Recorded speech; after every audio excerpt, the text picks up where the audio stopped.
Hello everybody and welcome to the FIA Motocross World Championship round 19, the penultimate round. We are at the Oriental Beauty Valley MXGP of China in Shanghai, and this is our live studio show on MXGPTV.com with me, Paul Malin, and Lisa Leyland. Coming up on today's show we have Valerio Lata from Honda HRC, Maxime Renaux, Monster Energy Yamaha Factory MXGP, and Ben Watson from Beta MRT Racing Team.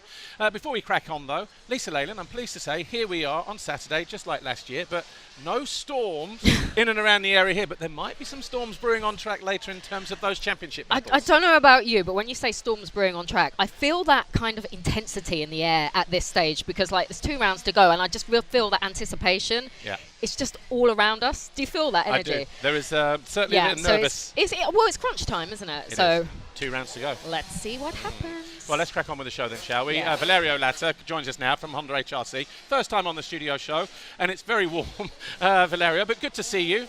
First season in MX2, 9th place in the championship. Are you happy overall with the season so far? Yeah, I'm happy, but not to 100%. Because I started the season with many mistakes, many small problems on the start, on qualifying race, many crash. So yeah, I'm happy now. Now I'm happy, good feeling, especially on time practice, and the whole Saturday is better from the start of the season. But yeah, I have again a little problem with the resistance for whole race. Yeah. But yeah, for now it's okay. And obviously everything new for you this year, new bike, new team, factory team as well, Honda HRC. Every kid, when they are racing, the dream is to become a factory rider. Was the same for you? Yeah, it's the same, and it's a dream because I am in Honda HRC, so I'm so happy for this. But I stay many years with the same bike, so this is the first time I changed the bike. So it's a big change. Also with the factory team, it's so big, so many people speak after a session. So it's difficult, but now it's okay. So I'm really happy for this team, and I give my best for a good result for the team. Well, your teammate is Ferruccio Zanchi, another Italian. Are you guys good friends, or maybe not? Or do you spend much time with him? Do you train together? Do you ride together? How much time are you together? Not so much together because I race in Italian Championship and Ferruccio no. So he's together only in World Championship. Okay. And in MXGP, Ruben Fernandez, you have Tim Geiser as well. Do they give you any words of advice, before you go out for a race? Have they helped you with this transition? Yeah, I'm so happy for staying on team with the 2 guys, especially with the team and Ruben. It's good friends now, so this weekend together in hotel. So yeah, good training together. Ruben is crazy, but oh yes, we know that already. You don't have to tell us that. But fun crazy. Yeah, in a good way. But it's a good time together with Ruben and team. So I'm happy for this. Well, look, obviously, during the season you have had some good results. The best one was the qualifying race win in Germany.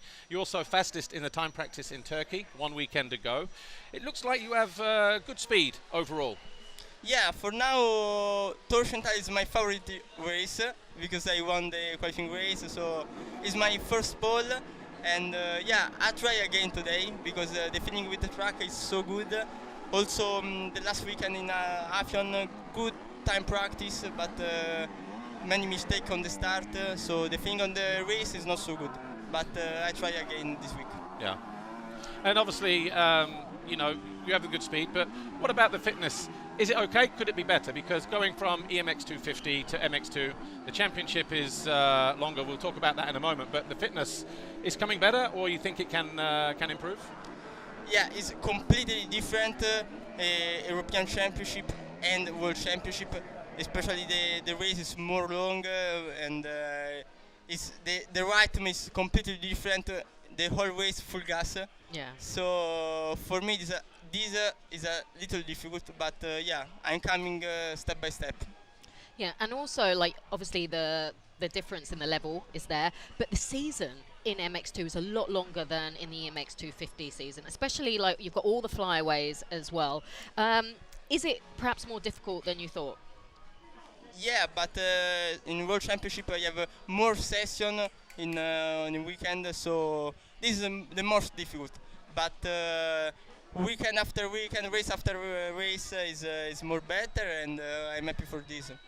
Yep, and I mean it's even difficult for us who are used to the intensity of it. But you've got the flyaway races. We've had Turkey, we've got China, you've got Australia.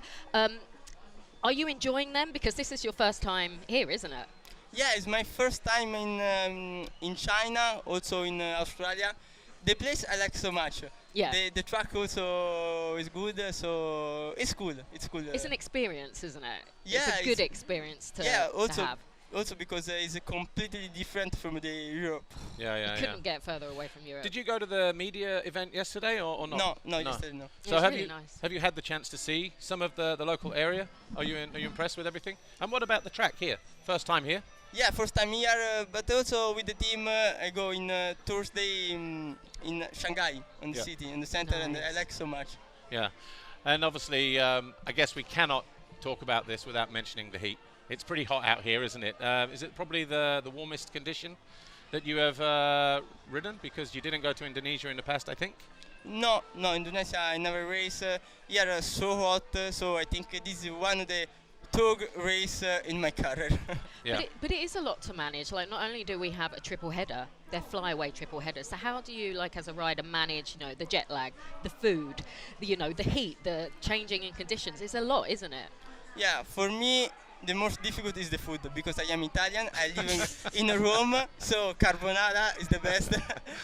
But yeah, in hotel the food was good, so it's okay. Also the jet lag.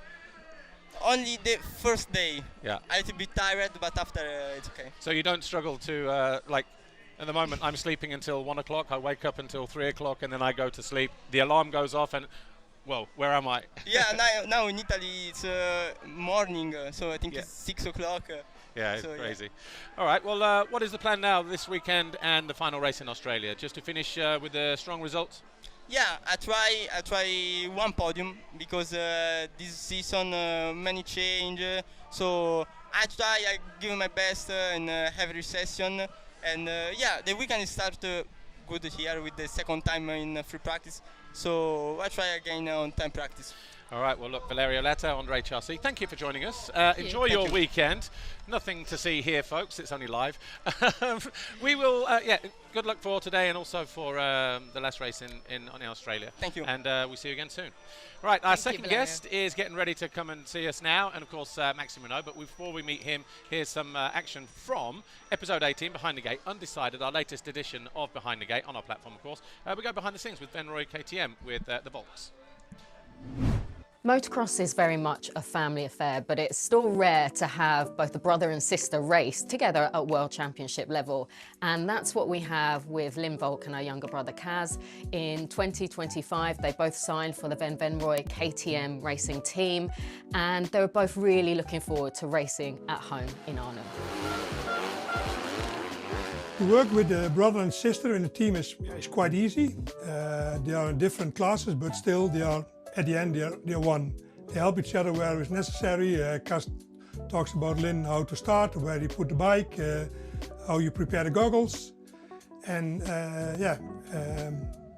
they support each other where it's possible, and I think it worked really well because they're really happy both with the team. The team is happy with them, so at the end it's all a success.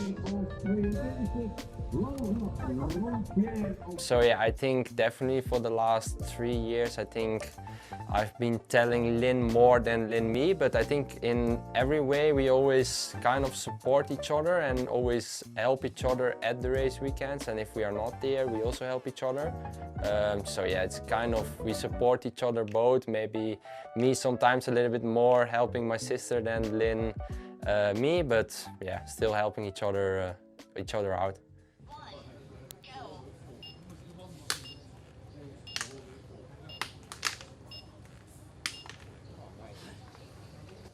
Is that always a pre-race snack? Is it pineapple? Actually, yeah. It's just fruity, nice, tastes good. So yeah, I feel like I get a bit of energy out of it. So Yeah. Have you got any like pre-race rituals that you sort of stick to? Like some people put like a left boot on first and type things like that. Is there anything that you've got? I noticed that I like put my right boot on first, then the left one, but I tighten the left one and then the right one. So it's like I go from left, Yeah. right, left, left, right. It's strange, isn't it? Yeah. There's probably no reason behind it, but it's a habit. But yeah, normally, apart from that, no, quite cool.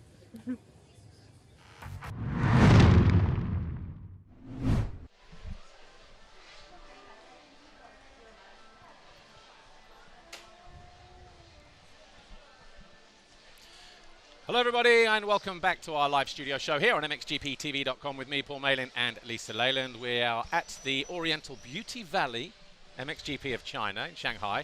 And our second guest joins us now, Maxime Renaux, Monster Energy Yamaha Factory MXGP team. Maxime, good to see you. We're going to talk about a lot of things from stuff end of last season, during the season and things like that. But overall, it's been a pretty rough season for you. But are you finally back to 100% now? No, no, it's a building back. You know, we've had a pretty good winter, training really hard and building up for approximately 3 months. You know, really a good shape. Came into Argentina like with a really good shape, won there, so it was a flying start of the season. But then, yeah, injuries were a pity. So yeah, it's now it's just building time again, trying to get back to fitness as fast as possible. But during the season, to catch back the train, you know, from the guys that have been pushing on throughout all the season, it's hard. Well, obviously, how was the winter though? You touched on it a little bit because before the end of last season, you had the surgery on the foot. You made the last 4 races. So then going into that winter season, you were knowing that you were in a good place, that you could work the whole season, get the best out of the training and things like that. Was it a good winter training? Was it good preparation so that when you arrived in Argentina or some pre-season races, you were like, you know what, I feel good? Yeah, for sure. It was great winter. You know, like no injuries, nothing that has been setting me back. You know, and that's how you build a good winter. You know, working. I'm not afraid of work. You know, I always push super hard and give 110%. So as soon as I get like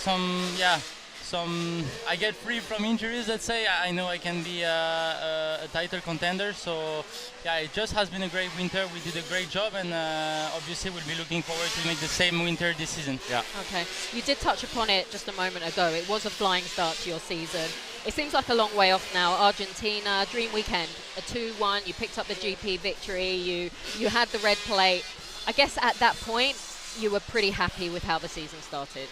Yes, exactly. It was a great start to the season, but we also know that the season is 20 GP, you know, so it's quite a marathon, you know. So we were keeping the feet on the ground and trying to stay focused. And yeah, just a small slip up on training, broke 2 bones on my hand. Didn't stop me to come racing in Spain. You know, I gave everything to go out there and save some points, which we did. But then was really tough, like from injury to injury, and pretty tough, yes.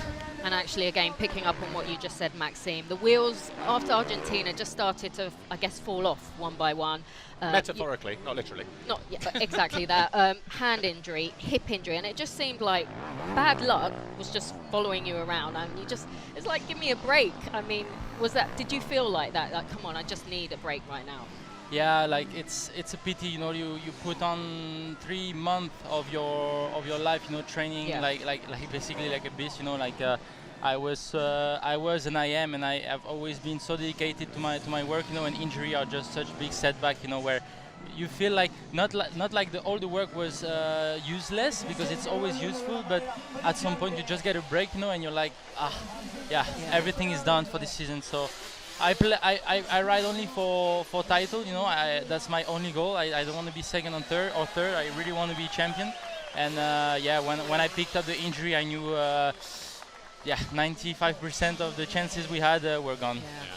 Well, obviously, after the crash in Switzerland, I remember seeing the PR saying that you weren't going to ride, and obviously Tim had his problem. Then he announced that he wasn't going to race. All of a sudden, you were back behind the gate. Tell me, all right, because a lot of people discuss, he only came back because Tim didn't ride, and it was an opportunity to take some points back, maybe in the championship. Was that your thought process, to get back behind the gate, just to try and get as many points to keep yourself in that championship fight? Because you're a racer, right? Yeah, for sure. No, for sure it was, and. Actually, I tried and it was not possible. So we decided to stop, not to go. And then I saw the announcement of team not going to Portugal. So I was like, you know what? Let's give it another try. Maybe with a bit of luck, you know, maybe I've got some bone seller coming by night and selling me some free bone, you know. And it kind of happened, you know. Like it was much better. So we just decided to go all in, and I wanted no regrets. I think that's the worst thing to have in life, you know, have regrets. So I just gave all I had. Some will argue about it, but I have no regrets today, and if I would have to do again, I would do. Well, clearly you weren't 100% when you were riding through that, but as I said, a typical rider. Would you say that is probably your weakness, in that you just don't know when to stop, because it is your trade, it is your craft, and you are 110% all in all of the time? I think it's positive. Not knowing when to stop. It's positive and negative, you know. Like yes. I guess that this brought me where I am today. Yeah. Without that, probably I wouldn't be here. It's just a story of managing and of getting like the right amount. It's all about just getting that right balance. Exactly, balance. I think high level sport is always about balance, you know, getting on overtraining or training too less, and everything is about balance, and I'm still figuring it out.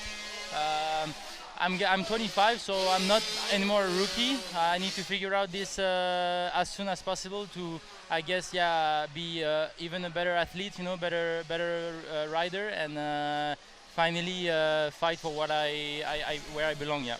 Well, I think I know the answer to this question already. Since you returned to Lockett in action, are you happy with your progress or not? And what is missing, if anything, at this stage? I'm not happy, obviously, because, like I said, I want to ride for wins, for podiums, and we are still not there. I feel that something small is missing. Sorry, and I guess it's confidence, you know, like that confidence I had in my bike and etc. Beginning of the year is a bit gone, I would say, with the crashes, with the injuries. So I need to build up that confidence again and build up on that speed and like just feeling on the bike. And also good starts. I've been a bit struggling with starts lately, so I think it's a bit of a cocktail of all of that. But I'm pretty sure that as soon as we're going to have the click, we're going to be back there. Yeah. And how much of where you're at right now, Maxime, is based on where we'll be in 3 weeks' time at Ironman for the Nations? Slowly building? Yes, definitely. Ironman is a big goal for that end of the season. You know, I'm not playing anything anymore in the World Championship. I just play for the single race results. But Ironman is definitely a big appointment that I'm looking forward, and we try to just get everything done the best way possible and go out there swinging and try to be the best me as possible. Cool. Well, look, we are out of time. Maxime Renaux, thanks for joining us here. All the best for the last two races and the Motocross Nations, of course, in 3 weeks from now at Ironman. And good to see you, and good to see that you're almost there. Yeah. Thank you very much. Good job. Thank you. Right, Ben Watson gets ready to join us now, but before we catch up with Ben Watson, another little snippet from episode 18, Behind the Gate, Undecided. This time we're following the Dutch riders at Fantic at their home GP Arnhem in the Netherlands.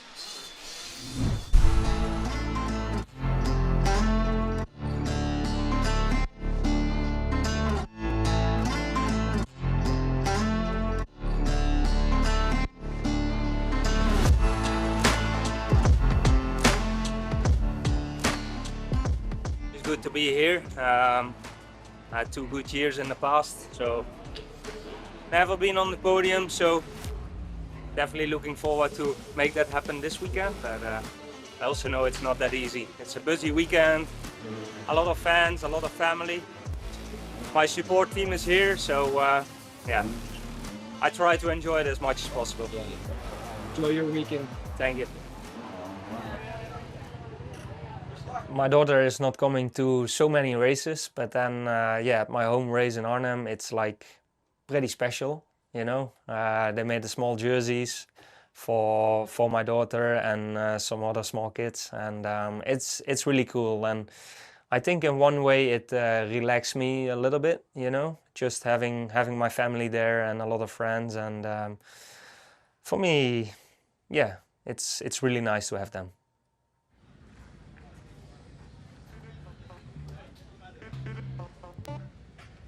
Let's see what kind of gear we have for the home GP.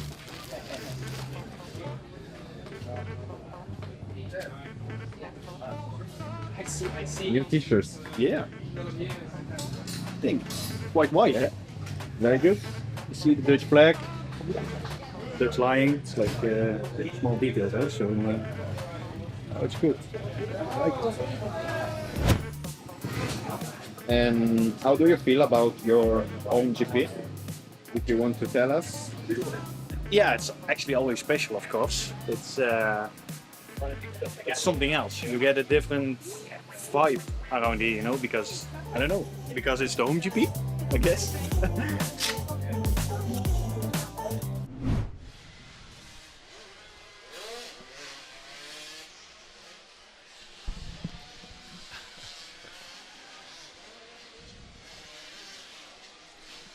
Hello everybody and welcome back to the final part of our live studio show here on MXGPTV.com with me, Paul Malin, and Lisa Leyland. Ben Watson from MRT Racing Beta joins us now, and just before we catch up with Ben, don't know if you saw the graphic at the top of the screen a minute ago when we came back, 32 degrees, but it feels more like 42 degrees. It really does. Yeah, literally. Ben, good to see you. You know what? I wouldn't normally do this, but I'm going to cut straight to the chase because 3 weeks from now we've got the Motocross Nations coming up. Yeah. And Team GB announced their team just a few days ago, Tuesday maybe. You were on it, and then you weren't on it. So is that just like a GB thing? Is it a beta thing, or is it a bit of both? Or what's the situation there? Yeah, so obviously I was really happy to be chosen again, and yeah, proud to go and represent my country in America. But yeah, I put myself forward, and everything was all set, and then a couple of things got in the way and was causing some trouble, and then we managed to get through it. I can't go into details why, but we got through it, and then something else arose that stopped that, plan B, should I say. So unfortunately it was just one of them things where I put myself there. I was really happy to go and represent, and literally out of my hands, there's nothing I can do. I just can't be there. I mean, reading between the lines, and I don't know if paddock chatter has anything to do with it as well, but was there a possibility that the bikes couldn't get there from Europe, and if not, was there an opportunity to ride the production bikes or base bikes in the US? Because they have a different rule over there, don't they? So are their frames and things a little bit different to the factory bikes? It's all right, you don't need that. Or, you know, is that some of the background as well, that you're not able to go there because you can't ride that machinery? Or Yeah, so that was the plan B. Right. We tried to ship the bikes from America and then from Australia, which is going to be the last round. And of course the cost is going to be really high. So I understood that from Team GB's side. And yeah, again, that's not something I have any control over, or, you know, I just have to get myself in America and race when the bike arrives. So that was a little bit understandable. And then plan B, we organised to ride the USA spec bike, and yeah, I don't know the ins and outs of it, but there was obviously some conflict between sponsors and what products I can use from their bike and our bike. And again, I have to understand that because you know, MRT, we have sponsors that are loyal to us, and yeah, I can't just go on one other race and use different products. So I don't know the exact details, but something along the lines that stopped plan B. Yeah, so a little bit political, but I mean, there's obviously other things as well. You know, even with Max Anstey, I heard, you know, there was you know, costs involved even with their bikes in America for him to already, you know, ride one of their bikes and stuff like that, and the astronomical costs as well for one weekend and stuff like that. But that's the nature of it at the moment, unfortunately. But there you go.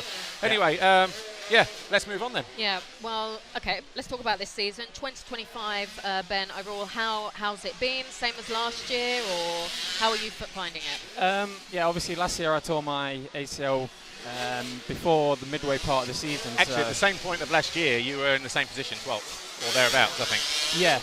Yeah, I was close to 10th actually when I tore my ACL in Portugal. I was running 10th in the championship, so I was quite happy with that at that point. And then, I decided to stop because I tried to race 2 or 3 more rounds with a torn ACL, and I just wasn't there. I couldn't do it properly, and that was when I decided to stop, because then I knew that I could be good to go again for this season and have a solid winter behind me. So yeah, after a lot of time off the bike, I came into this year, you know, just wanted to have a steady start and kind of build into it again. And yeah, it's been a mixed season. I've had some good showings and some bad, but I still feel like I have a few specific things to work on, especially like my time practice, because you know, that session leads to the qualifying race. Qualifying race leads to my start positions on Sunday, and I'm falling behind a bit there by putting myself on a bad position on the grid. So I need to improve there definitely. And I think when I can improve, my starting position, then my results will take a step without even riding any better. Exactly that. Okay, last year, Ivan Monticelli, he was your teammate. This year, you have Tom Cock. Is that a different vibe now? Is it a different vibe in the team? Yeah, I think everyone knows that'll be a different vibe. Evo was a unique character. Obviously, everyone knows him from being in the paddock for a few years. But no, he was really fun to be around. Whereas Tom's a lot more a calm guy, should we say? Reserved. Yeah, he's quite precise on his way and just does like his thing. He doesn't really get involved in anything that's. So they're pretty much opposites then. Yeah, to be honest, yeah. But I'm a guy who gets on with a lot of people, Yeah. and I've never had a teammate where I've, had any issues or not got on with him. So Yeah. no, Tom's good. Well, having Tom as a new addition to the team, does his riding style bring any extra, I guess, technical data knowledge or anything like that that you can use and that can benefit the team maybe? It's quite difficult because everyone who comes to Beta now is, it's their first time on the bike, and Yeah. because it's not really got any MXGP experience compared to a lot of other brands, it's like everyone's coming with a new book. Like everyone needs to figure it out themselves, and I've been riding the bike longer than anyone now, so I should have more knowledge and data than the guys that are coming. So theoretically, I should be helping them, but. No, it is good to have different riders because you see Lupino's style is completely different to Evo. Evo's completely different to Tom, so it is good to keep getting some new knowledge from new riders. But yeah, it's not always easy to get exactly what you want, but I think step by step and as the years are going on, we're getting closer and closer. Yeah. Well, it's a pretty crazy championship running. We were at altitude last week. We're a little bit hot and humid here, as we would say at home, up. And obviously we've got heat again and humidity next week, but probably a dry heat next week. That's pretty mad, isn't it? If you want the truth, I think this is the hottest place I've ever been. Yeah. And to race in it, I don't even want to think about it. If you want the truth, I think it's going to be incredibly tough. It's not even going to be a race, it's going to be a survival at one point. Race management. Yeah. Honestly, absolutely. Okay, well, next weekend in Australia, you have family in Australia, don't you? Will they be going to the race? Yeah, my cousin's living in Australia and she has done for a few years now, but no, she's starting a new brand, Good Swim. She has like a bikini brand, so she's she's going to be busy working. But I think maybe now I can't go to the Nations. I don't know. I think I haven't got anything planned, but I might go and visit, and just stay there while I'm there. Make the most of it. Yeah. Make the most of it. To be honest, exactly that. Championship battle, okay. I know you're quite good buddies with Roman. You've got Roman, you've got Lucas, okay. It's going to go down to the wire. What will benefit most, experience or youth? I think in temperatures like this weekend, youth maybe they're a little bit crazy and don't think so much, just go for it. But then that has a downside. Because you put it all on the line in race 1, what have you got for race 2? But Lucas did win races here last year in MX2. Yeah, I know he's very good in the heat, but I know Roman also is. Yeah. I spoke to him yesterday and he's like, make it as hot and humid as it can get and this will be better for me. So, wow. Roman's my training partner and good friend, so I'll always be rooting for him, obviously. Yeah. But you do have to respect Lucas in what he's doing right now. Absolutely. Definitely. I mean, I was talking to David Acali at the beginning of the season, and he was hoping before the injuries that he had at the beginning of the season, he was talking, we hope that he's going to be in the top 5 on a regular basis. He's surpassed that massively. Run of 9, 10, 12 podiums, something like this, and 13, 14 race wins. It's been outstanding for a rookie.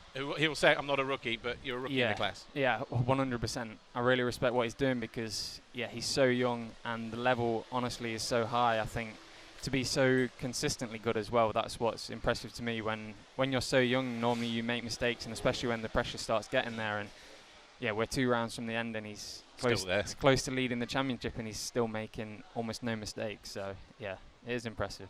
Yeah, well, look, it's going to be interesting no matter what the next couple of races between those two, and in MX2 as well, of course, with Kai and Simon. Ben Watson, good to talk to you. Good to see you. Shame you're not going to the Nations, but obviously out of your hands.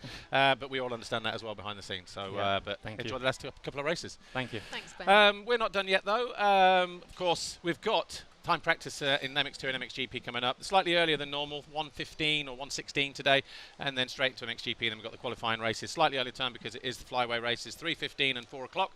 And all the action tomorrow live as well, an hour earlier than we would normally go because it's a flyway race. But that's it. We'll see you in Australia 1 week from now in Darwin. So from me, from Lisa, thanks to Ben, to Maxime Renaux, and of course to Valerio Lata. See you next week in Australia, the final round. See you then. Bye for now.